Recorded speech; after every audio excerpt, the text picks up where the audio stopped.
una con...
Sí, buenas tardes, muchas gracias por la asistencia en el día de hoy, ya el último de esta 13ª jornada sobre el medio natural de Ceuta y su entorno. ¿Está sonando el micrófono? ¿O soy yo a viva voz? Está sonando el micrófono, ¿no? Vale. Bueno, decía que hoy ya damos por finalizadas las jornadas con dos ponencias de temas muy distintos entre sí y además con enfoques también muy diferentes. La primera de ellas se titula ¿Qué sabemos de las víboras en el Magreb? De las víboras mediterráneas en el Magreb, a cargo del doctor Fernando Martínez Freiría, y la segunda sobre la UICN en el Mediterráneo, la promoción de modos de vida, medios de vida sostenibles a través de la cooperación y los valores culturales compartidos. Digo que son dos temáticas muy distintas. En el primer caso, la primera ponencia trata sobre, en fin, en ocasiones anteriores, en años anteriores, ya hemos tratado anfibios y reptiles desde diferentes enfoques, de diferentes puntos de vista, aspectos ecológicos, aspectos faunísticos, descriptivos. En este caso nos vamos a centrar en un grupo pues que no deja indiferente a nadie, como son las víboras. Hay personas que le tienen total aversión y otras personas, sin embargo, que son totalmente apasionados de ellas, ¿no? Digo que, bueno, es un organismo, son unos reptiles que, bueno, por todos conocidos por aquello de que son venenosos, de hecho son causa de mortalidad en el Magreb, y por ello también esto ha contribuido a que tengan una muy mala fama entre la población local, ¿no? Y quizás esto también sea causa de su descenso poblacional, ¿no? De que algunas de ellas estén bueno, pues en un estado de conservación bastante desfavorable, ¿no? Ya digo que en ocasiones anteriores han venido conferencias de diferentes charlas sobre reptiles. Recuerdo además, muy en relación a la que hoy tenemos con Fernando, sobre los aizaguas. No sé si ustedes la recordarán, hace ya 4 o 5 años, a cargo de la doctora Mónica Feriche, en la que nos hablaba de los modos de vida de estos cazadores de ofidios venenosos. Una tribu, una cofradía, ¿no?, incluso del sur de Marruecos. Y hoy en concreto pues nos vamos a centrar en las víboras mediterráneas. no voy a comentar nada sobre ellas porque ya está aquí Martínez Freiría, que sabe 1000 veces más que yo de esto. Simplemente darle unas pinceladas sobre, en fin, la biografía investigadora del doctor Martínez Freiría. Bueno, él es doctor en biología por la Universidad de Salamanca.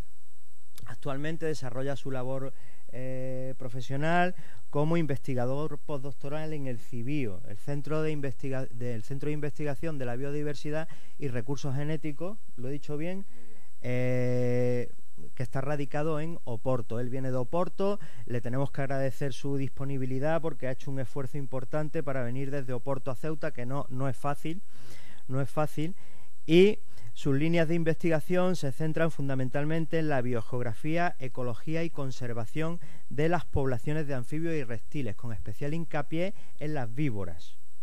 Y ha estudiado víboras tanto mediterráneas como desérticas. Ayer comentábamos, ha desarrollado campañas muy duras en Mauritania, en el Sahel, en zonas de desierto de verdad. Pues nada, estudiando reptiles, ¿no? Y actualmente sus investigaciones se centran principalmente en una especie endémica de la península ibérica, como es la víbora de Seoane. Sin más, dejo ya la palabra al doctor. Y una cuestión importante que se me pasaba. Esta ponencia, en parte, ha sido auspiciada, ha sido financiada por el Instituto de Estudios Ceutíes a través de una beca de investigación, creo de la convocatoria de 2014, creo recordar. No, creo que era de 2012. O de 2012, ya los datos me bailan. Quiero decir que, bueno, que lo mismo que hay en las diatomeas, en este caso con las víboras, pues traemos o intentamos socializar esa investigación, ese conocimiento que se viene generando en nuestra región y en la cual el Instituto de Estudios Ceutíes pues pretende aportar su pequeño granito de arena. Le cedo la palabra a Fernando. Pues nada, como quieras. Sí, bueno, pues voy a empezar. Muchas gracias. Sobre todo, antes de nada, muchas gracias por la invitación y por haberme traído aquí. Que ha sido desde allá, desde Oporto, llevo lo suyo, pero me he encantado. Bueno, pues ya os voy a hablar entonces de... voy a hacer una presentación un poquito ligera en contenidos, espero que sea ligera en contenidos. Cualquier cosa que tengáis, cualquier duda, cosas que queráis un poquito profundizar, yo creo que lo mejor es que me paréis también, que me preguntéis, porque es más dinámico, así no os doy yo tanto la paliza y lo hacemos más dinámico. Bueno, la charla, como veis, se llama así: ¿qué sabemos de las víboras mediterráneas del Magreb? ¿Se me oye así mejor? ¿Sí? ¿Sí? Bueno, yo tiendo a moverme, así que vamos a ver. Y bueno, las víboras mediterráneas del Magreb, ¿qué sabemos? La verdad es que ya os puedo responder ahora que sabemos muy poco, pero os voy a enseñar un poquito lo que sabemos. Me voy a centrar en estas dos especies. Esto va a ser mejor, sí. Muchas gracias. Y me voy a... ¿Sí? ¿Se oye? Sí.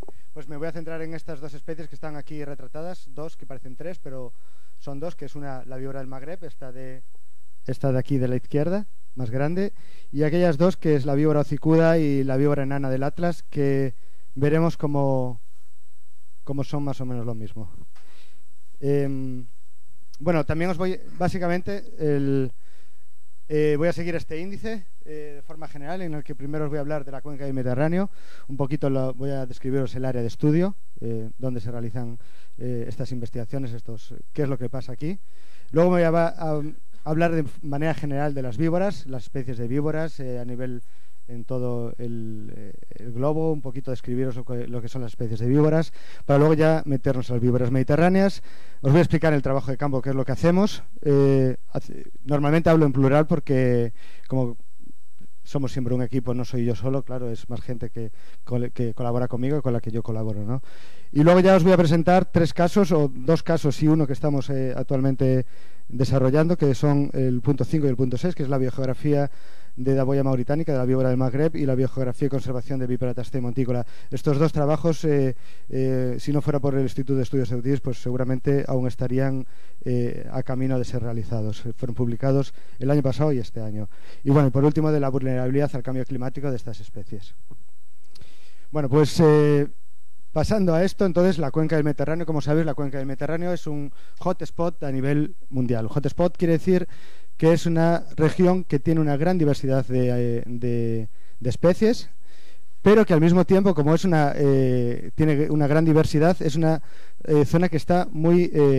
las especies que habitan aquí, los hábitats que habitan aquí, están muy amenazados. Por eso se llama hotspot de biodiversidad. Es uno de los 21 hotspots a nivel mundial. Aquí podéis ver la distribución de riqueza específica de anfibios y de reptiles, donde veis que hay ciertos países que realmente tienen una gran biodiversidad, como puede ser, por ejemplo, el Magreb. Magreb se puede definir como una serie de regiones administrativas, pero también se pueden utilizar para definir lo que es la región mediterránea en el norte de África, ¿no? Sabemos que de forma general que esta gran diversidad que tenemos en el norte de África y en la cuenca del Mediterráneo es debida a diversos factores. Uno de ellos es la historia paleotectónica de esta zona.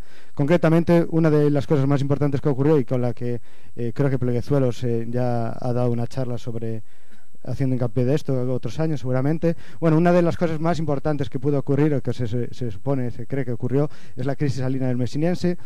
Sabemos que hace unos 6 millones de años, pues 6 y medio más o menos, el continente europeo y el continente africano estaban separados.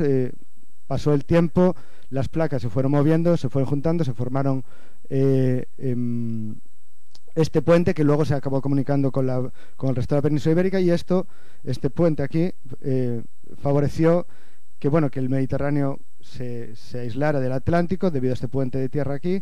Esto fue hace unos 5,95, 5,3 millones de años.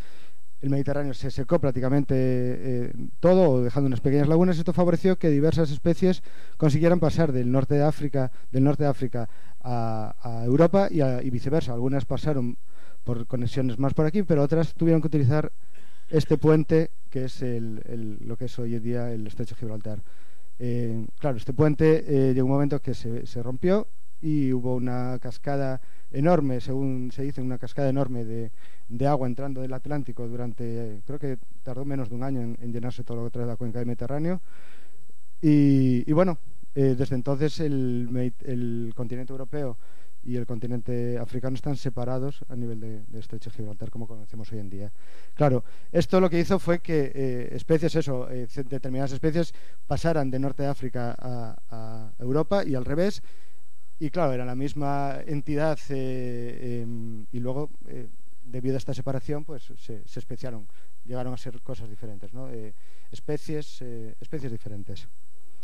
También sabemos que otro de los factores que tienen mucho que ver con este nivel de diversidad que tenemos en el Mediterráneo es la reciente historia, lo que son la reciente historia climática, lo que son las oscilaciones climáticas del Pleistoceno. Esto fue hace aproximadamente 2,5 millones de años hasta la actualidad, casi, en el que, debido a los cambios en la inclinación de la Tierra, pues empezaron a haber unos ciclos de ciclos fríos y ciclos cálidos, es decir, la temperatura global empezó a alternar. Esto provocó que, por ejemplo, en el continente europeo y también en el norte de África se formaran placas de hielo que se extendieron más o menos según la magnitud de estos ciclos. Y bueno, esto llevó a que, claro, las especies que estaban aquí habitando, pues aquellas que tenían una gran dispersión, una gran capacidad de dispersión, mamíferos, por ejemplo, aves, pues escaparan de estas condiciones heladas. Esto, claro, esto no ocurrió de la noche a la mañana, ¿no? Pero estas especies que tenían gran dispersión, pues fueron capaces de escapar, de mover sus rangos de distribución. Sin embargo, aquellas que tenían baja tasa de dispersión, que no se mueven tanto, que son están más en las zonas que se desplazan mucho menos, que dependen más del medio, pues hubo grandes extinciones y solo sobrevivieron aquellas que estaban igual más situadas al sur o que poco a poco pudieron ir alcanzando regiones más al sur. Hoy en día se conoce, debido a distintos estudios genéticos que han puesto todo en común, distintas especies, distintos grupos y todo, se conocen una serie de refugios que sabemos que ocurrieron en estas oscilaciones climáticas y que permitieron a la fauna y a las especies de flora pues vivir en estos ambientes, refugiarse en estos ambientes más gélidos y luego expandirse, ¿no? Aquí los he señalado con unas R's, estos son los principales. Bueno, y entonces esta historia evolutiva, estos esta historia palotectónica ha hecho que el Mediterráneo tenga una gran diversidad de ambientes, sea muy heterogéneo, que albergue un montón de especies. Lo que pasa es que esta heterogeneidad ambiental, que está aquí representada con estos colores, está amenazada. Está en proceso de cambio, lo que es la diversidad climática, y con ello la diversidad de especies. Esto, no sé, me imagino que ya habréis oído hablar de él, bueno, claro, del cambio climático, claro que habéis oído hablar de él, pero de lo que pueden ser los escenarios futuros. No se sabe muy bien lo que va a pasar, y todo va a depender de nosotros, de lo que vamos a seguir consumiendo, lo que vamos a seguir emitiendo y todo esto. Entonces, el Panel Internacional para el Cambio Climático, en función de eso, ha hecho una serie de predicciones que van desde las más conservativas, en la que, bueno, vamos a ser muy buenos, no vamos a contaminar, vamos a tener un crecimiento sostenible, etcétera, etcétera. Y entonces la temperatura del planeta, que aquí veis, se representa aquí a partir de los años 2000, se va a mantener estable. Este es el escenario más bonito, ¿no? Menos agresivo. Sin embargo, hay otros escenarios que veis aquí, y el más agresivo es que la temperatura del planeta pues va a subir aproximadamente, y en esta región del sur de Europa, en el norte de África, va a subir aproximadamente 6 grados para el año 2100. Claro, esto va a tener una repercusión brutal en las especies, la distribución de las especies, en la distribución de la fauna, de la flora, en todo, ¿no? Y esto está en nuestra mano, intentar evitarlo, intentar predecir cómo hacer esto. Bueno, pues entonces un poco la temática que trabajo, de forma general, intenta ver lo que puede pasar en el pasado, ver lo que ocurrió en el pasado, para intentar adelantarnos al futuro, ¿no? Intentar ver qué pasó durante el Pleistoceno, durante otras épocas, ver cómo están estructuradas las especies, y ver lo que puede pasar, para intentar pues proteger y anticiparnos a lo que puede pasar en el futuro. Y para eso yo trabajo con víboras. Podría trabajar con cangrejos de río, pero no, me gustan las víboras y trabajo con ellas. Entonces, las víboras, ¿qué son las víboras? Las víboras, pues, las víboras es un grupo de vertebrados que es afín, que son reptiles, vertebrados tetrápodos, aunque no tengan patas. Son ectotermos. ¿Qué quiere decir que son ectotermos? Que dependen de la radiación solar y de subir su temperatura para poder desarrollar su actividad, es decir, su metabolismo se activa a unas temperaturas igual que nosotros, pero para llegar a esas temperaturas necesitan estar dependientes, necesitan fuentes de calor externas. No son como nosotros, que nos mantenemos siempre a esos 36, 35 grados y estamos ahí siempre funcionando. Los reptiles bajan, se mantienen activos, y para estar activos tienen que subir su temperatura. Tienen la piel cubierta con escamas, y luego tienen reproducción ovípara o bovivípara, es decir, o ponen huevos o pueden parir a las crías directamente. Dentro de los reptiles tenemos un grupo que son las serpientes, el suborden serpentes, que se caracteriza por su cuerpo alargado y por no tener patas. Son las serpientes, todo el mundo conoce las serpientes. Y además porque la mayoría de ellas son depredadoras. Hay algunas que comen huevos, hay algunas que hacen otros inventos por ahí, pero la mayoría son depredadores. Dentro de las serpientes, que son unas 3.000 y tantas especies, tenemos un grupo monofilético, es decir, que están todos relacionados, que son las víboras. Las víboras se caracterizan por tener una cola corta y un cuerpo robusto, como podéis ver aquí en esta víbora del desierto, aquí donde veis un cuerpo robusto, ancho, y la cola solamente es esta cosita de aquí. Una cabeza ancha, posteriormente sobre todo, triangular casi. Luego tienen la pupila vertical, aquí no se ve, pero aquí sí que la veis, excepto un grupo de ellos. Y luego tienen dentición solenoglifa. La dentición solenoglifa es una innovación biológica, y es que podéis ver aquí 4 tipos de dentición, que son los que existen en las serpientes. Uno que son falta de dientes inoculadores de veneno, otro que lo tienen posteriormente y con un diente formado con un canal posterior. Este, que es el típico de los elápidos, de las cobras, es un diente anterior con una canaladura para pasar el veneno. Y luego tenemos las víboras, que las víboras tienen un sistema retráctil formado por 2 dientes, 2 colmillos que los pliegan, y cuando atacan a sus presas los despliegan, y tienen unas glándulas muy bien desarrolladas, y entonces inoculan el veneno a través de estos colmillos, que estos colmillos son huecos por dentro y consiguen pasar el veneno por los colmillos. Es decir, desde las glándulas salivales desarrolladas para esto hasta los colmillos va un conducto total que llega hasta la presa. No quiero hacer mucho hincapié en esto y si tenéis cualquier duda pues me preguntáis, pero bueno, el veneno de las víboras ha evolucionado para comer, para depredar. Es decir, no ha evolucionado de una manera para fastidiarles a nosotros, sino que las víboras utilizan esto como mecanismo para cazar. Igual que nosotros pues en sus tiempos utilizábamos lanzas, las víboras utilizan colmillos, ¿no?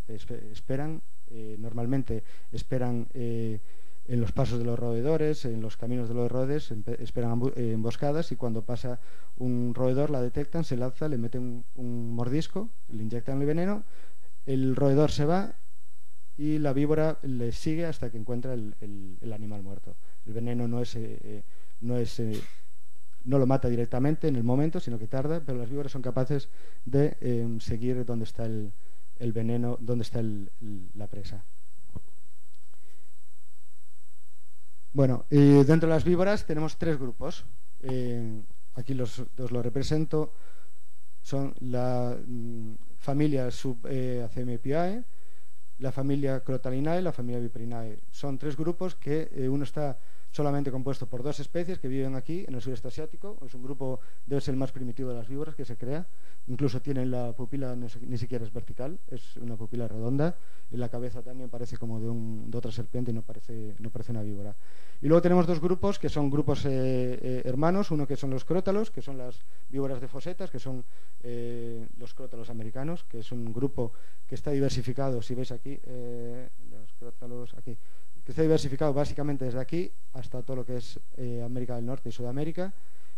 Aquí tenemos un montón de especies, como veis 20 géneros, 242 especies, son animales muy grandes normalmente. Bueno, ahora os enseñaré unas fotos y están distribuidos, como veis, eso, en Asia y en América. Y por último tenemos las víboras verdaderas, o las true vipers en inglés, que son las que tenemos aquí, que se caracterizan por no tener estas fosetas térmicas. Es decir, no os lo dije, creo, no sé si os lo dije, las víboras americanas, los crótalos y asiáticas, tienen fosetas térmicas. Son unas fosetas alojadas aquí debajo de las narinas con las que son capaces de detectar el calor. Sin embargo, es decir, por emisión infrarroja. Nuestras especies no tienen estas fosetas que nosotros creamos, no tienen ningún sistema para detectar el calor. Y bueno, nuestras especies son 13 géneros en 100 especies en Europa, Asia y África. Y bueno, aquí veis un poquito, esto es una foto para un poquito resaltar la variedad morfológica de hábitats que tienen las víboras. Arriba tenéis la que os decía, Acemiops, que es la única miembro de ese grupo de la familia Acemiopiae. Luego tenéis una serie de crótalos, Portidium, especies que viven en alta montaña. Está Glodius, vive casi llega a los pies del Himalaya, vive en los pies del Himalaya, casi llega ahí arriba a los 6.000. La Quesis en Sudamérica, Trimeresurus, especies Botriechis, especies arbóreas, utilizan su cola para estar agarradas, y estas, por ejemplo, algunas de ellas cazan aves, otras cazan murciélagos, esperan en las salidas de las cuevas y cogen los murciélagos. Estos no dejan escapar los murciélagos, los pillan y allí los manejan. Y luego dentro del grupo luego tenemos los crótalos, que son las serpientes de cascabel, las típicas serpientes de cascabel con su cola modificada. Estas son más que conocidas. Y luego tenemos el grupo de las víboras europeas. Aquí solamente hay unos ejemplos, ya os digo que hay un montón de especies. Tenemos especies como pueden ser Pseudocerastes uraracnoides, que tienen la cola modificada. Estos son de Persia, tienen la cola modificada para simular una araña. Entonces ese animal es un animal diurno. No sé si os veis aquí, pero bueno, tiene aquí un pedúnculo y como unas patitas así. Bueno, este animal se pone en las zonas rocosas y empieza a mover así. Y entonces viene un ave pensando que es una araña, se tira a por la araña y bueno, se le acabó el tema, porque esta está ahí esperando con la boca para pillarla. Luego tenemos otras especies como pueden ser Ateris, el grupo de las Ateris, que también son especies arborícolas, viven en la zona africana más tropical. Y luego tenemos especies más conocidas igual por vosotros, más de por aquí, como pues las víperas, que son las víboras europeas. Tenemos vitis, el monarú, por ejemplo, que llega al sur de Marruecos, a la zona de Tantán y toda esa zona por ahí. Las cerastes, por ejemplo, las víboras del desierto, que se mueven por el desierto lateralmente, dejando las marcas. Tenemos las X es un grupo muy importante desde el punto de vista médico, porque es un grupo que es muy abundante y causa un montón de accidentes en la África subsahariana. Y luego tenemos, por ejemplo, Montivípera en Asia y Daboya en el norte de África y también en Asia. Bueno, y entre todas estas víboras, ya ahora cerrando más un poquito el foco, las víboras mediterráneas del norte de África. Las víboras mediterráneas del norte de África, dentro de las víboras mediterráneas podemos hablar de 4 grupos que se diversificaron alrededor del Mediterráneo, ¿no? Son 4 grupos, aquí los tenéis representados. Un grupo de víboras grandes, son animales normalmente de 1 metro, una cosa así, que son estos grupos de aquí. El grupo Daboya, con sus representantes también en Asia, grupo Macrovípera aquí y para el este, y el grupo Montivípera básicamente en esta zona. Y luego tenemos un grupo de víboras pequeñas que normalmente son 80 centímetros, 60, 40, 30, que son el grupo de las víperas, que están representadas sobre todo en Europa y que penetran ligeramente en el norte de África y en esta región mediterránea, que es el lugar de estudio. Entonces, en la región mediterránea del norte de África, en el Magreb, tenemos 2 especies. Una que es la víbora hocicuda y la víbora enana, veremos ahora por qué las pongo juntas, especies pequeñas, y luego la víbora del Magreb o Daboya mauritánica con su congénere, su especie hermana, que es Daboya deserti, que también las pongo juntas y veremos por qué. Vale. Entonces, ya pasando a estas especies, ya centrándonos ahora solamente en estas 2 especies, a partir de ahora solamente voy a hablar de estas 2 especies, a no ser que me hagáis una pregunta con otra especie, pues solo esto. Pues entonces, lo que sería la víbora del Magreb, aquí tenéis básicamente el rango de distribución.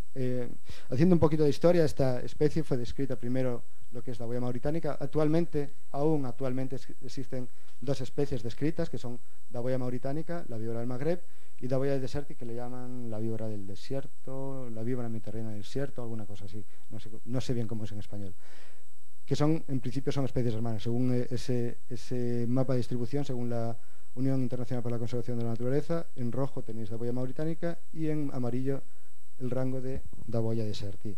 Bien, primero fue descrita esta especie como Macrovípera mauritánica. Esto fue allá por finales del principios del siglo XX, creo.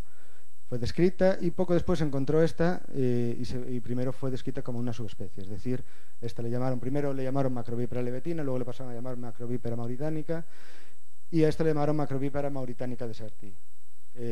Cambios, y llegó un momento en que unos alemanes hicieron un estudio de venenos y por el electroforesis vieron que el veneno de estos animales era muy diferente, entonces propusieron subirla como a rango específico, de forma que tenemos 2 especies, la Daboya mauritánica y la Daboya deserti. ¿Qué pasa? Que hasta ahora nadie sabía bien cuáles eran sus rangos de distribución. Como os digo, la UICN ponía este rango de distribución aquí, pero distintos autores, como podéis ver aquí en las líneas, no se ponían claros. Es decir, puede ser que, por ejemplo, Kramer y Schrumberger decían que a partir de aquí eran mauritánicas y para aquí eran deserti. Brodmann decía que a partir de aquí, etcétera, etcétera. Entonces, claro, ¿qué pasa aquí, no? ¿Cuál es la diferencia entre ellas y cómo están distribuidas? Y realmente son 2 especies, que es lo que pasa aquí. Eran un poquito las preguntas que había. Sin embargo, eso es lo poco que se sabía realmente sobre la especie. Un trabajo que hicimos en el 2011, modelamos los nichos ecológicos, modelamos la distribución de esta especie, sobre todo para la región oeste, para lo que sería la región de Marruecos, un poquito de Argelia, y vimos que la especie era una mediterránea generalista, es decir, que estaba en todos los lados, tenía unos requerimientos ecológicos de forma que podían estar casi en todos los lados, excepto igual en el Alto Atlas a 3.000 metros, pero que luego llegaba a las zonas de desierto y ahí se acababa. Es decir, cuando el clima pasaba de Mediterráneo a desierto, pues ya no podía estar ahí, ¿no? Luego vimos que era una especie que estaba frecuentemente ligada a las zonas rocosas y Poco más se sabe sobre esta especie, o se sabía sobre esta especie, aparte de que ponía 21 huevos en las hembras, porque esta es ovípara, y poco más. No se sabía nada porque esta especie es muy difícil de encontrar en el campo. Es decir, puedes ir con unas ganas locas de ir a ver esta especie, puedes recorrerte Marruecos, como he hecho yo varias veces con este propósito, y volverte a casa con suerte con un bicho atropellado. Eso es y no será por haberle metido. Tiene una actividad muy, muy localizada, ¿no? Y por eso, claro, no se sabía tanta cosa. Por otro lado, la otra especie que tenemos, la víbora hocicuda y la víbora, las pongo juntas otra vez, Vipera latastei y Vipera monticola, son dos especies descritas. Aquí veis el rango de distribución, que es básicamente cómo está la situación actual, que tenemos la víbora hocicuda, Vipera latastei, que está distribuida por la península ibérica, y luego en estas tres manchas, estas tres regiones, 4 en el norte de África. Y luego tenemos una especie que es Vipera monticola, que es la víbora enana del Alto Atlas, que primero fue descrito como una subespecie de y que luego también vino alguien y la decidió elevar a especies, a estado específico.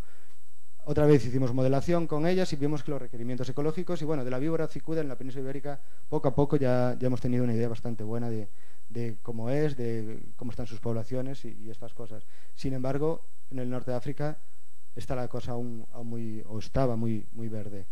Aquí tenéis un poquito la variación geográfica. Deciros que en Vipera latastei, por ejemplo, tenemos dos subespecies descritas, latastei, latastei gaditana, que también está en el norte de África, pero por ejemplo, fijaros, aquí está latastei gaditana de Doñana contra esta latastei gaditana de aquí del Rif. Salta a la vista que hay cosas que no son muy similares, ¿no? Bueno, siguiendo con esto, las dos especies están clasificadas con una alta categoría de amenaza. Y bueno, hicimos una serie de modelos también en su momento. Modelamos la distribución de estas especies, estas de la Vipera latastei gaditana en el norte de África, y las proyectamos para el futuro, para estas condiciones del futuro. Y vimos que cuidado, que la especie, los hábitats donde podía existir la especie iban a desaparecer.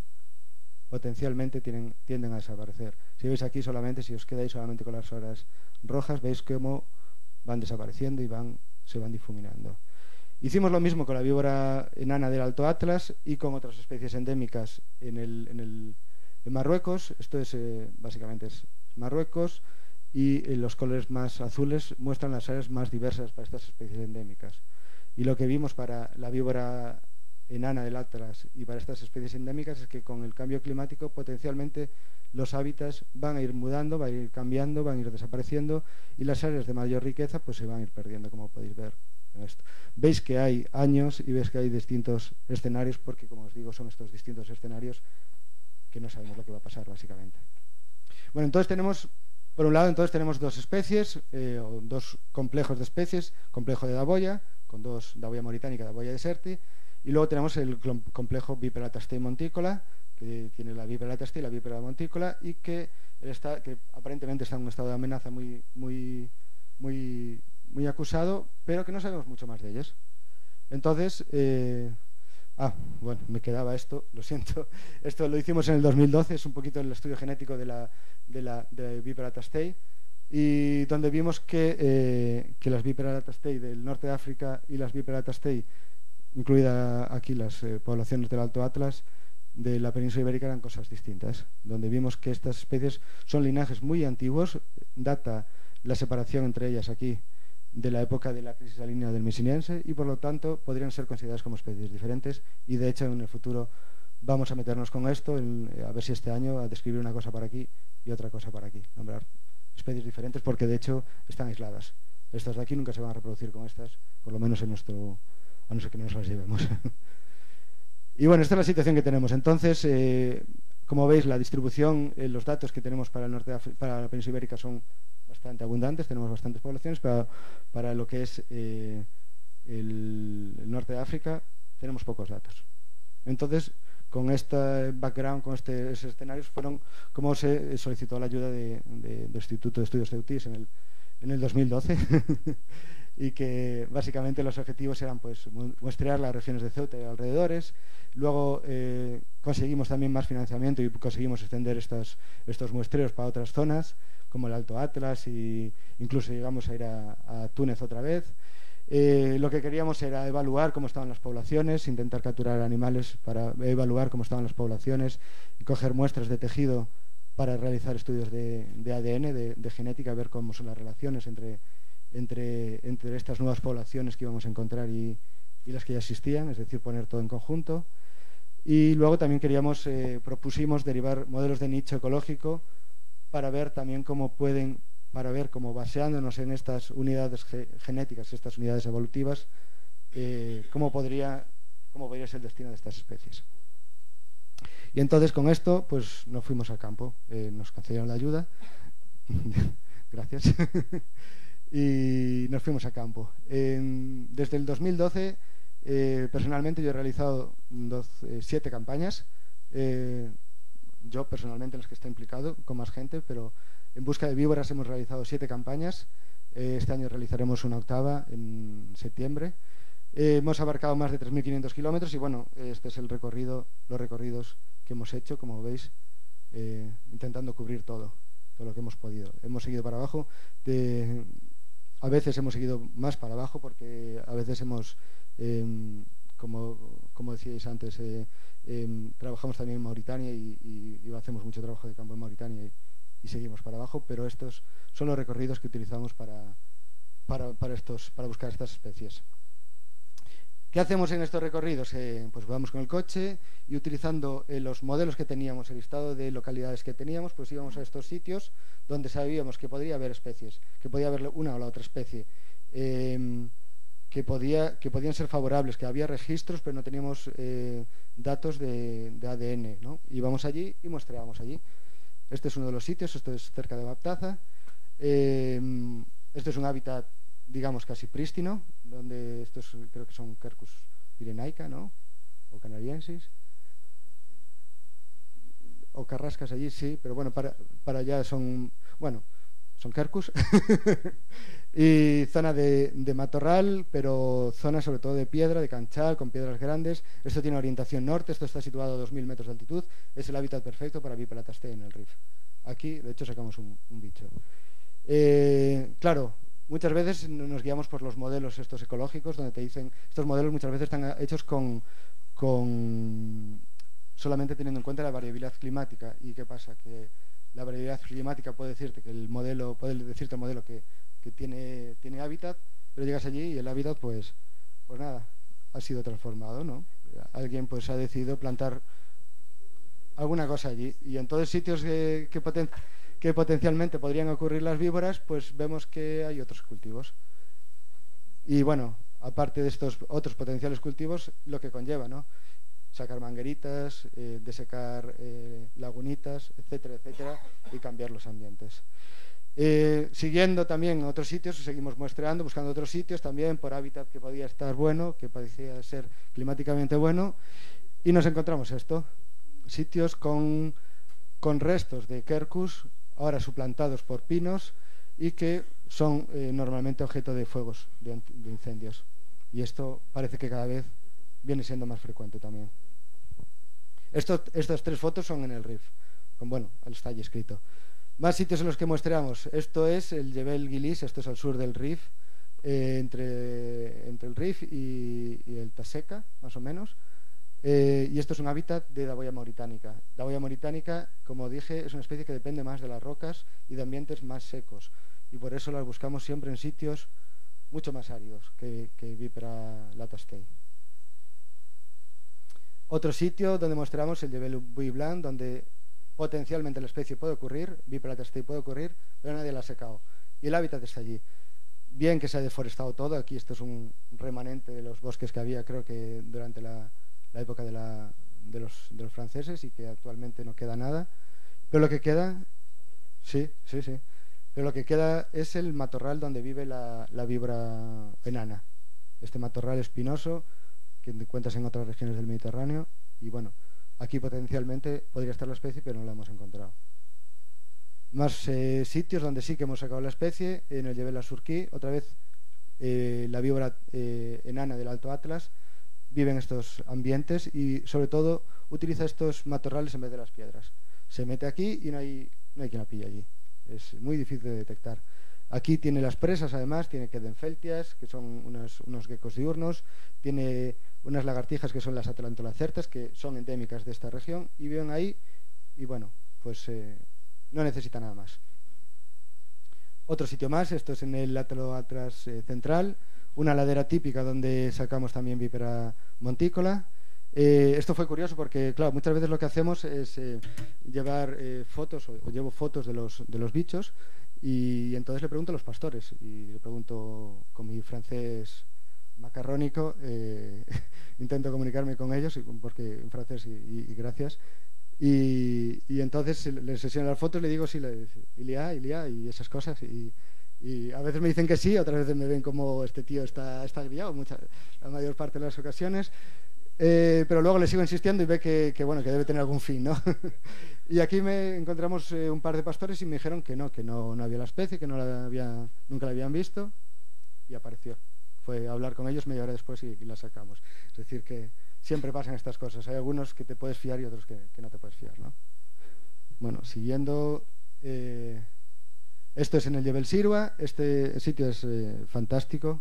Me encanta además porque puedes llegar a encontrar, es una diversidad brutal la que hay aquí, es transición entre clima mediterráneo más árido hasta el de alta montaña, hasta aquí arriba, que esto es el Jebel Sirwa, y entonces aquí en estas zonas de aquí de 1800 metros de altitud puedes encontrarte Daboyama británica, y si decides ir hasta allá arriba caminando te puedes encontrar a la Vipera monticola en ambientes de estos de almohadillas, es decir, puedes llegar a tener las dos especies muy cerca una de la otra.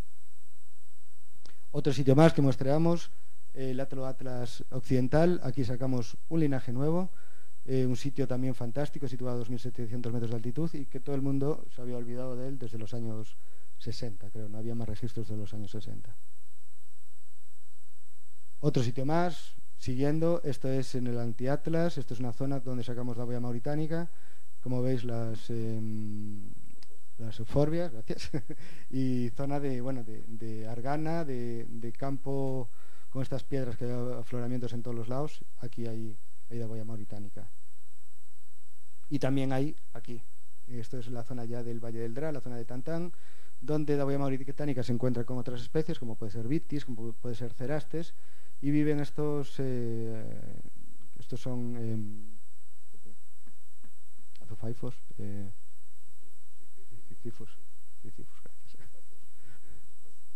Pues vive aquí siempre se forman galerías de micromamíferos, de las ratas estas obesas, y entonces, claro, aquí los bichos se ponen las botas. Viven aquí en zonas que aparentemente no tienen roca, pero claro, está lleno de galerías de micromamíferos y los bichos viven ahí. Y bueno, ¿qué hacemos en el campo?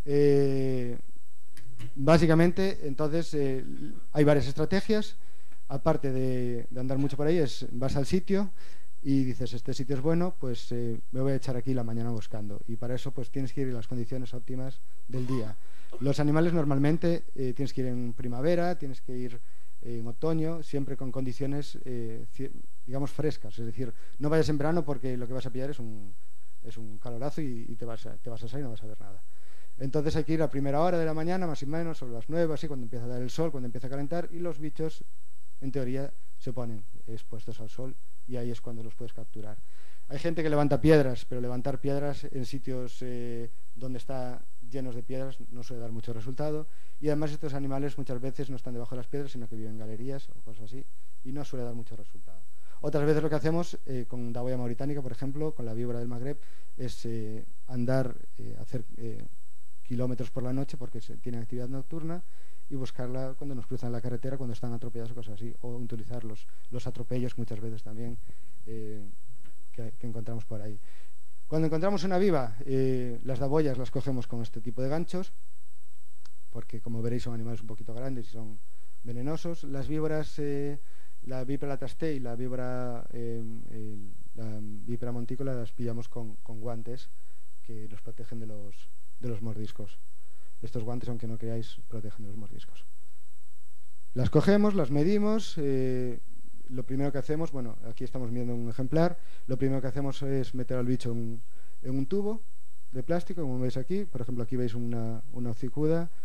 la estamos metiendo en el tubo, la metemos en el tubo de forma que saque la cabeza y podemos tomar las medidas. Aquí veis una un poquito más grande. Esta es una víbora, una daboya mauritánica. Esto fue el año pasado en Tantán. Aquí veis a Luis todo afanado tomando las medidas, Luis García Cardenete, que sin él el trabajo tampoco se pudiera haber realizado. Y bueno, metemos a los animales en tubos, sacamos la cabeza y gracias a sacarla de la cabeza pues conseguimos inmovilizarlas y medirlas, longitudes, contar escamas, medir la longitud de la cabeza. Aquí es una víbora cicuda, estoy con el calibre midiéndole la longitud de la cabeza, como podéis ver, el tubo protegiéndome, yo estoy agarrándolo detrás y no hay problema ninguno. Le hacemos fotos, contamos escamas, etcétera, etcétera. Y en muchos ejemplares, como os decía, provienen de ejemplares atropellados. Aquí veis una víbora del Magreb, una víbora mauritánica que fue atropellada, que está bastante en buenas condiciones y bueno, que la puse ahí, que la iba a medir. Está la foto con la regla para ver cuánto mide. Y bueno, esto es más o menos el trabajo de campo. Cogemos muestras de tejido, medidas, distintas fotos, etcétera. Luego las procesamos, claro, cuando llegamos al centro. Y bueno, en base a este trabajo en base a este trabajo de campo hemos realizado dos trabajos recientemente.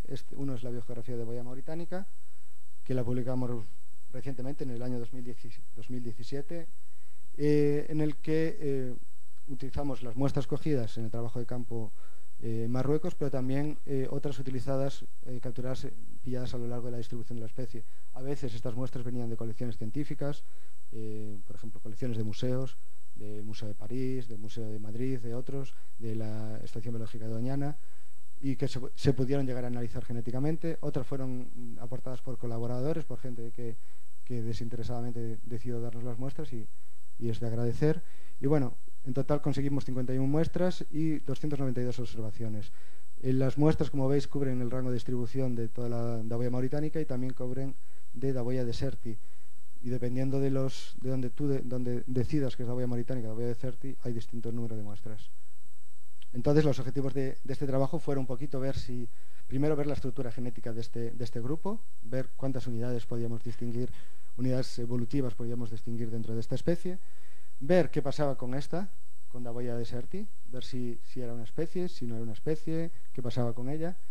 Y luego quisimos saber un poquito más sobre la historia evolutiva y por eso modelamos la distribución para el pasado y vimos las áreas que podían haber servido como refugio durante el Pleistoceno.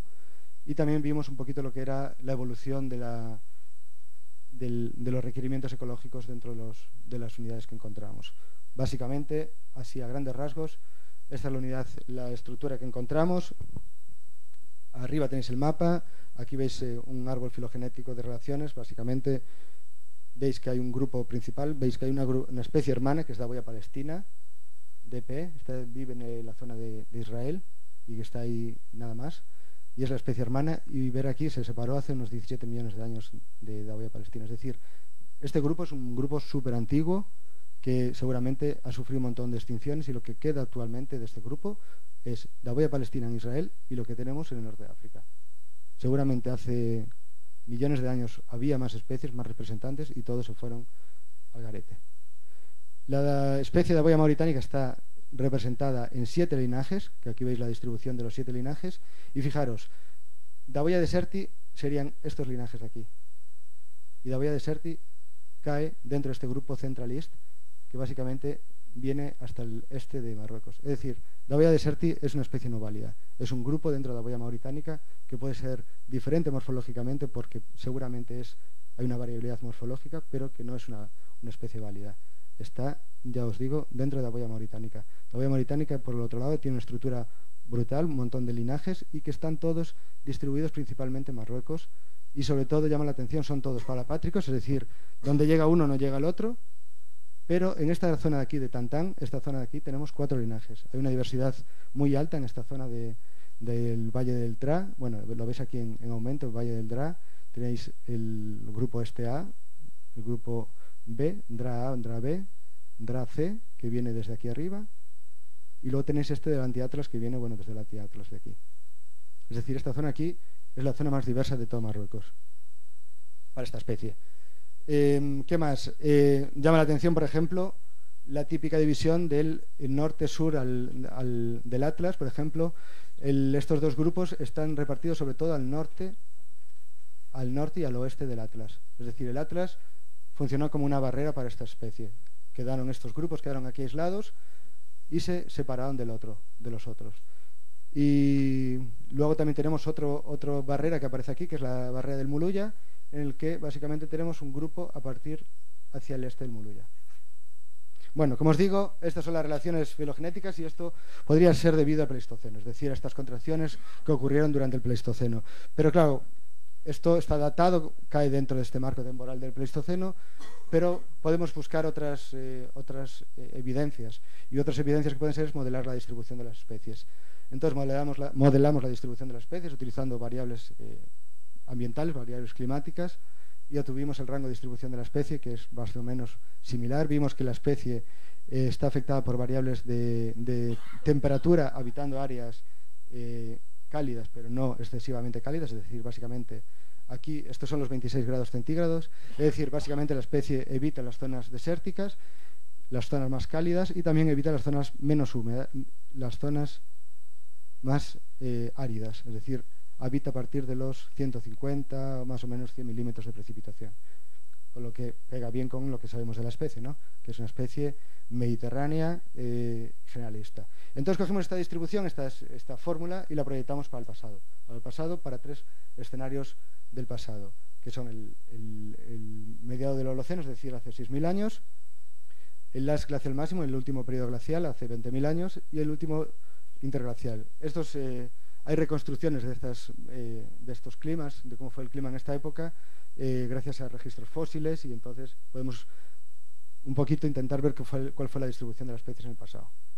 Y con esto lo colapsamos todo y buscamos las áreas donde la especie siempre había estado a lo largo del tiempo, que son las áreas climáticamente estables. Y básicamente, nos recuerda un poquito, estas áreas pueden pensarse como refugios, y básicamente, si veis aquí en rojo, las tenemos más o menos marcadas. Bueno, no os voy a dar mucho más la paliza con esto porque puede ser un poquito pesado. Seguimos estudiando, vimos la distribución de los linajes, cómo eran sus requerimientos ecológicos, y básicamente lo que llegamos a la conclusión es que sí, que parece cierto que esta especie pues, se diversificó durante el Pleistoceno y debido a barreras ambientales y geográficas dadas por el clima y por las barreras topográficas. La siguiente especie que os presento entonces es la Vipera tastei monticola. El trabajo de campo también que hicimos, un momentito.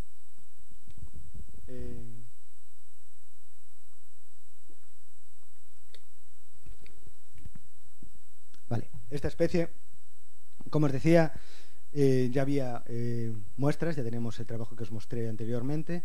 Y aquí este trabajo lo sacamos este año, y fue debido, es decir, ahí pongo 7 más 8 muestras de tejido, porque 8 muestras son las que habíamos y conseguimos 7 más durante estas campañas de campo.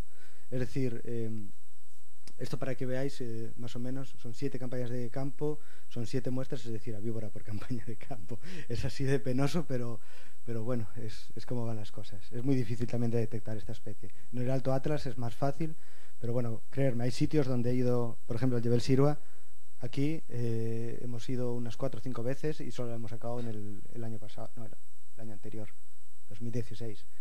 Hay sitios donde vas ir por la primera vez y la sacas.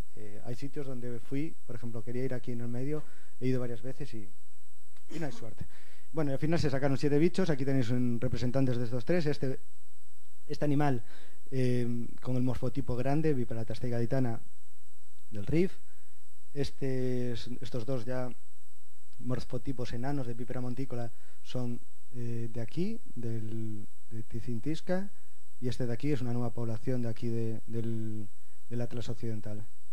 Y bueno, cogimos las muestras y las analizamos y obtuvimos esto. Básicamente completamos, mejoramos lo que teníamos con el trabajo anterior de 2012. Tenemos, por ejemplo, hemos conseguido cerrar más aquí esta zona de contacto. Tenemos nuevas poblaciones que sabemos que pertenecen a este núcleo de aquí del Atlas central. Estos individuos aquí son montícola. Hemos detectado un nuevo linaje súper divergente, súper antiguo, que es el del Alto Atlas occidental, y hemos incrementado también la cobertura aquí en lo que es el Alto Atlas oriental. Mostramos, bueno, aquí tenéis las redes de mitocondrial y de nuclear, no voy a entrar en detalles, solo deciros que son especies, son grupos muy divergentes, están muy aislados genéticamente, son muy separados genéticamente. Tenéis, como os decía, este de aquí, por ejemplo, es de hace unos... Bueno, es súper divergente, esto también es muy divergente, y básicamente en este trabajo lo que reconocimos, lo que encontramos fue, lo que pudimos fue definir unidades de conservación en base a estas unidades evolutivas, y definimos 4 unidades de conservación: 1, 2, 3 y 4. Siguiendo con esto, hicimos unos modelos y limitamos las áreas de ocurrencia para cada linaje. Conseguimos limitar las áreas de ocurrencia para cada linaje. Delimitar las áreas de ocurrencia para cada linaje puede servir para conservación, para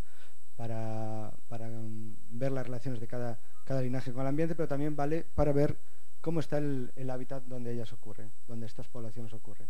Y entonces fue lo que hicimos. Vimos para cada uno de estos linajes, de estas unidades de conservación, cómo estaba el hábitat en cada sitio donde ellas ocurrían. Entonces clasificamos el hábitat, utilizamos unos variables que estaban disponibles que clasifican el hábitat desde más usados por el ser humano hasta seminaturales y hasta naturales. Y básicamente veis que la especie en ambiente natural no tiene hábitat, mientras que los grupos, pues eso tampoco, claro. Esto es la especie en total y estos son cada uno de los grupos, ¿no? Veis que en ambiente seminatural tiene un 1,8% de los hábitats y este grupo aquí tiene un 2,4%, pero la mayoría están en ambientes humanizados.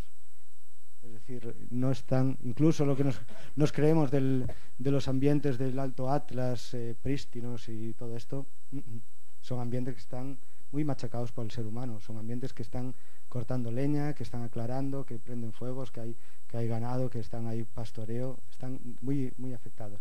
Y claro, luego quisimos ver cómo estas especies, cómo la distribución de estos linajes se correspondía con las áreas protegidas. Es decir, ¿estos linajes están protegidos o no están protegidos? Y aquí vemos el porcentaje de área cubierta por las áreas protegidas, por las diversas áreas protegidas. Vemos que en general para la especie hay un 31% del área protegida, mientras que para cada linaje esto varía hasta el punto de que el grupo de Argelia, por ejemplo, tiene solamente un 5% de área protegida. Y bueno, ya por último, esta es la parte que estamos más ahora mismo desarrollando. Y bueno, como os dije, el cambio climático pues tiene el potencial de cambiar totalmente el clima, de cambiar las distribuciones de las especies, y una de las cosas que se hacen es proyectar la distribución de las especies viendo cómo son las relaciones actuales, proyectarla para el pasado. Es decir, sabemos que la especie vive entre los 10 y 25 grados, vamos a ver dónde están los 10 y 25 grados en el futuro. ¿Qué pasa? Que esto es muy lineal y no es así, ¿no? Las especies se pueden adaptar a mayores temperaturas, las especies tienen mecanismos ecológicos, mecanismos de comportamiento, pueden pasar periodos de inactividad, pero bueno, este acercamiento puede decirnos cómo de vulnerables son los ambientes donde viven estas especies. Y bueno, básicamente lo que hemos hecho ha sido modelar la distribución a través de las especies y proyectarlas para los escenarios del futuro. Esta es la boya mauritánica, veis en rojo son las áreas con mejores climáticamente. El modelo actual recupera bastante bien la distribución de la especie, pero cuando lo proyectamos al futuro parece que hay áreas que se pierden, y sobre todo se pierden áreas aquí, en esta zona de Tantán. Si esto comparamos el modelo actual con los modelos para el futuro, vemos que en rojo aquí son las áreas que más se pierden climáticamente. Y así para cada uno de los escenarios, aquí solo represento 2 escenarios, el mejor y el peor. Vemos que esta región de aquí de Tantán va a sufrir bastante, y esta región es donde teníamos más diversidad genética para la especie, más grupos y bueno, también vemos otras zonas, pero sobre todo esta de Tantán se mantiene entre los distintos escenarios y para los distintos años. Hicimos lo mismo con Vipera tastei, proyectamos y aquí ya es el hecatombe. Como veis, la distribución de la especie limitada a las montañas. Estas montañas sabemos que fueron el refugio y por eso hay tanta estructura. Y como vemos, los escenarios para el futuro, la especie va a perder estos ambientes climáticos, o por lo menos los que tiene actualmente. Si lo utilizamos aquí otra vez y si vemos cuáles son las áreas donde más cambio hay, vemos que aquí otra vez en rojo son las áreas de alta montaña. Y bueno, la especie puede básicamente lo que ocurre con estas especies que viven ya en montaña, con el cambio climático lo que se espera es que suban más en altitud, que busquen ambientes más frescos. Lo que pasa es que las especies que ya están casi en el tope de las montañas no pueden escapar. Llega un sitio que como no ponga una escalera y unos pisos arriba no va a ser capaz. Esta es otra métrica, básicamente vimos cuánto área perdía, y bueno, la boya mauritánica no pierde mucha área, pero sí pierde área en el 2050, 2070, pierde bastante área en los distintos escenarios, pierde bastante área en aquella región, pero es lo poco que pierde aquí. Esto sería el área medida, os digo, presente y cómo varía, pero si vemos Vípera, Atastei, Montícola, vemos que hay una bajada brutal en el 2050 y según los escenarios esta bajada es más o menos acentuada en el 2070. Y bueno, hasta aquí llego. No sé si me he extendido mucho. Está bien. Solamente, bueno, vimos que son especies diferentes, vimos que tienen rasgos ecológicos, biológicos son diferentes, que tienen historias evolutivas diferentes y que su estado de conservación actual es muy diferente. Son especies que no se ven mucho, son especies que pueden ser, digamos así, son potencialmente peligrosas para el ser humano, pero también son especies que son nuestro legado, son nuestra diversidad y que debemos mantener, y además que juegan un papel fundamental en los ecosistemas. Y bueno, nada más, solamente agradecer a toda la gente que ha colaborado conmigo y que ha colaborado en este proyecto de una manera o de otra, y nada, a vosotros por vuestra atención.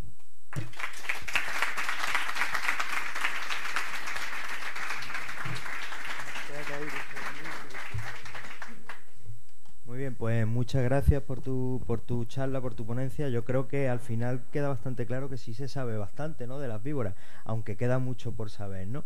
Pero bueno, nos has aclarado muchos aspectos.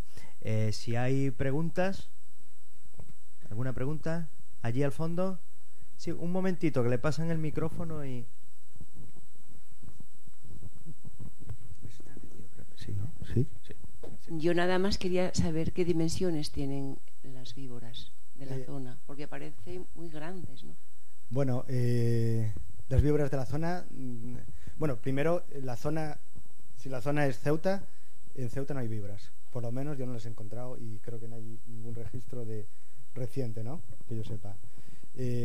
Si son de la zona periférica Ceuta, tenemos dos tamaños básicos, que son esto, más o menos, que son la víbora hocicuda y bueno, luego la víbora del Magreb, que puede llegar a 1,80 m, pero andan sobre 1 metro los bichitos así más grandes. Puede llegar a grosor, bueno, pues una víbora del Magreb puede ser una cosa así, un bracito así, una cosa. Y una víbora hocicuda es un dedo, un poco más. Depende si son machos, si son hembras, están preñados o no, eso es más variable. Por aquí. Yo te escucho bien. Es más que nada para la grabación. Dos preguntas. La primera, ¿nos podrías confirmar si hay algún tipo de víbora serpiente venenosa en Ceuta? Que creo que no, pero para que tú nos lo comentes. Y la segunda, he escuchado investigaciones acerca del veneno de las serpientes con aplicaciones al cáncer, por ejemplo, si sabes algo de eso. Gracias. A ti. La primera, que yo sepa, no hay víboras en Ceuta. Serpientes venenosas, hay marpolon, que es una marpolon, la culebra bastarda, es una serpiente venenosa. ¿Qué pasa? Que es venenosa, pero que para que te haga algo, y para eso es muy difícil. Tiene los dientes, es de aquellos especies que tienen los dientes opistroglifos aquí atrás. Te va a morder, pero bueno, te va a morder.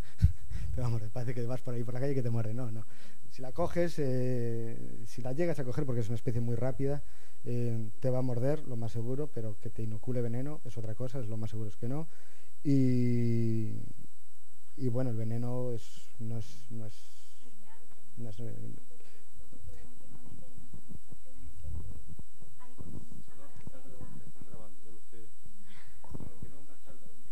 Vale. Te lo preguntaba porque, aunque había escuchado que era así, tal como dice, hay mucha gente que por desconocimiento en las redes sociales hace como más mala prensa en esta época y empieza como a incitar a la gente a que vaya al campo y las busque y las mate, y realmente no es así, ¿verdad? Para nada. Exacto. Y sí, lo que comentas además es que durante los últimos años parece que estamos viviendo un boom mediático de todo lo natural, cuidado que nos ataca al hombre, y bueno, al hombre, al ser humano, y esto está desproporcionado hasta el punto de vista que aparecen serpientes en sitios donde las hay, porque por nuestra culpa de a ver, si vivimos en una ciudad o un sitio periurbano y hay ratas, hay ratones, tiene que haberlas. Es normal, y menos mal que las hay, porque si no nos subían las ratas hasta arriba, ¿no? Pero claro, aparecen estas tal y aparece una nueva serpiente o aparece una víbora de 2 metros, atemoriza. Por favor. Claro. Atemorizada estaba ella. Exacto. Es una pena, pero es así. Vivimos con un rollo de falta de comunicación y a veces de sobrecomunicación y estos boom mediáticos que es muy ¿Crees que sería necesario más campañas para concienciar a la gente acerca de este tema, para su protección y claro, que no las vieran como una amenaza? Sí, claro, yo creo que la protección de las especies y de estas en concreto pasa por la educación. Este es el principal. No es coger y delimitar un área y que nadie acceda allí. No. Primero vamos a educar a la gente, vamos a educarnos a nosotros mismos, a ver cuál es el papel de estas especies, ver cómo convivimos con ellas y aprender de ellas. Y sí, lo que decías antes de los venenos con aplicaciones para el cáncer, sí, cada vez se ven más que los venenos tienen 20.000 aplicaciones y sí, para las no sé exactamente los detalles, pero sí que lo he leído en algún sitio, que para las células cancerígenas están revirtiendo los problemas o están por lo menos eliminándolas.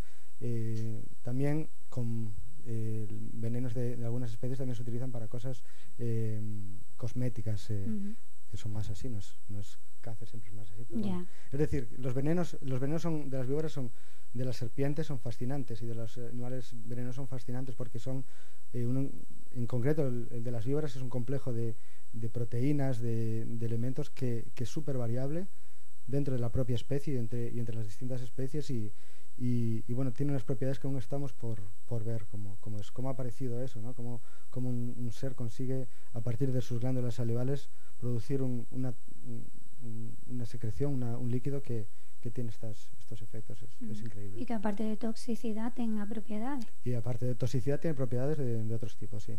Claro que tiene la peor fama se la lleva con esto, y de hecho lo que es todo el tema de los envenenamientos y sobre todo en distintas regiones, como por ejemplo África subsahariana, en regiones tropicales, es un problema muy importante porque hay falta de antisueros, la gente pobre no tiene acceso a los antisueros y es un gran problema de mortalidad y hasta aún leía hoy por la mañana que ahora por fin parece que se empieza otra vez ya, que se reconoce realmente como un problema a nivel mundial. Pero bueno, hay otras aplicaciones, sí. Muchas gracias. ¿Había por allí? ¿No? Vale. Aquí otra pregunta. Más que una pregunta, era una cita. Sabes que en Ceuta yo sí he visto una hocicuda. En el verano de 2016, en el Monte Hacho, la bajada de Narigado. Tenía unos 15 centímetros más o menos y era la Tastey, claramente, la conozco. ¿Y tenía Sí, la Tastey. ¿Sí?